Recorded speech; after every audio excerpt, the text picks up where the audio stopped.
What's up? Here's how high achievers think, or the 10 biggest mindset differentiators between average performers and great performers. Why should you listen to me? Well, I've invested multiple 5 figures into working with elite coaches and mentors. I've read thousands of hours of personal growth, high performers, new age thinking.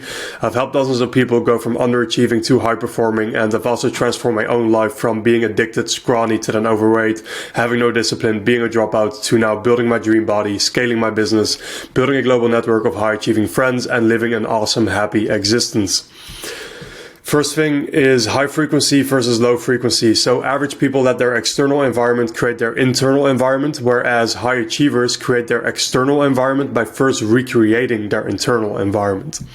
They get into a high frequency state of belief, of certainty, of love, and of gratitude, and then they use that state to change everything that is happening around them. You have to understand that everything around us was once created in someone's mind, and you better believe that that person had confidence in their ability to create. Second thing is locus of control. So average people think that success is a matter of how they're going to do it, about having that one perfect business idea, about getting lucky, about having more resources than other people, right? Like very often you hear, oh, if only I had those amounts of followers, if only I had that amount of money, or oh, I can't do it because I don't have these connections. All bullshit. High achievers understand that success is not a matter of how, but who you become. It's a matter of going all in, of failing a ton, becoming the best version of yourself, controlling your own mental state, of controlling your own output, and having the consistency in the day-to-day habits.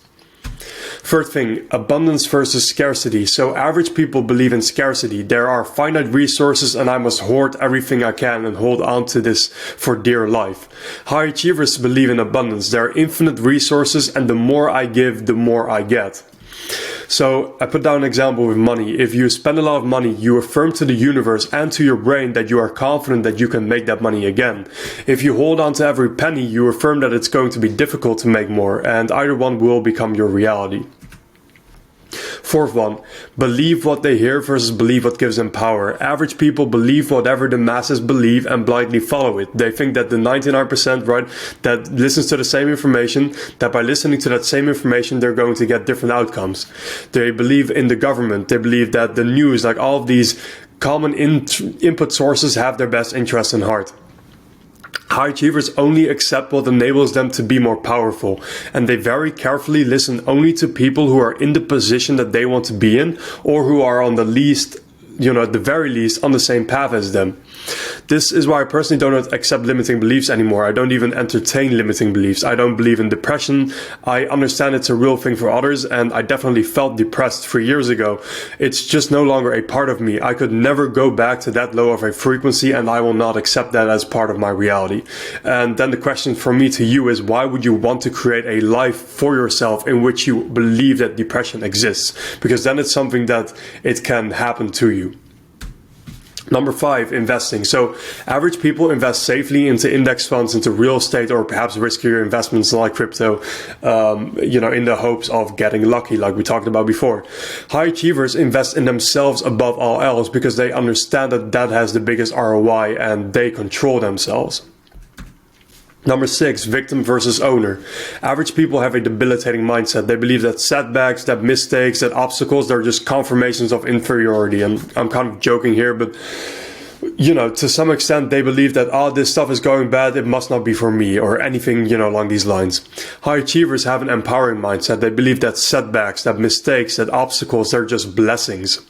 Here's an easy reframe. Do you want to be the person for whom everything just falls into their lap, first of all? And then secondly, do you want to be the person who then fucks up their life because they haven't become the person who can handle it, right? Even if you have everything, you receive everything very easily, the chance of you holding on to that is pretty low, because you'll see that with lottery ticket winners, where people who win the lottery, they very often go broke again years later because they haven't become the person who is responsible enough to hold on to that. And second of all, it's just boring. Better thing, in my opinion, is to be the person who suffers for eternity and just becomes unbreakable because of it, and then has a real story to look back on.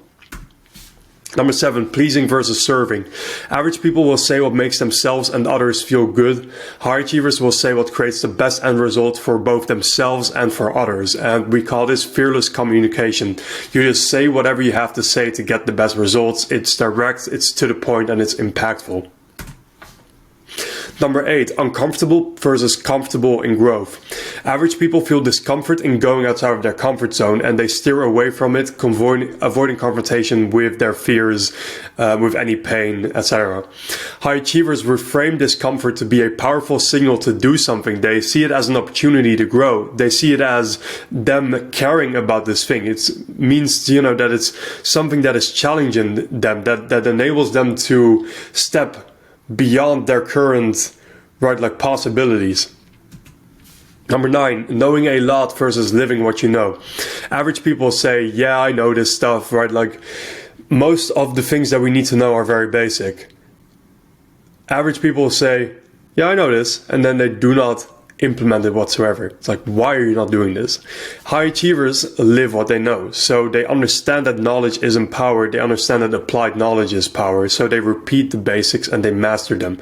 If you look at what Alex Hormozi says, any high achievers that I know, they all say it's better to reread one great book 5 times than reading 5 different books once. You need to internalize this stuff. Last one, growth versus fixed mindset. So average people have a fixed mindset. They say, I was simply born this way, I am this, I am that. Whenever you hear yourself say, I am, before anything, be very fucking careful and pay attention to what rolls out of your mouth, because, once you start to become aware of this, very often you will not like what you are saying about yourself. High achievers have a growth mindset, meaning that there is infinite capacity inside of me to learn, grow, and evolve. And I really love Bruce Lee's quote for this. He says, be like water. If you are like water, you can take on any shape to achieve anything you want. And this is kind of the point of personal growth, right? Like, you become so good at shifting your mindset, at shifting what you have to do, that you just take on whatever shape you have to take on to achieve what you want to achieve. These will be my 10. If you have anything that you would add, let me know in the comments. I hope this is helpful for you, and I will see you in the next video.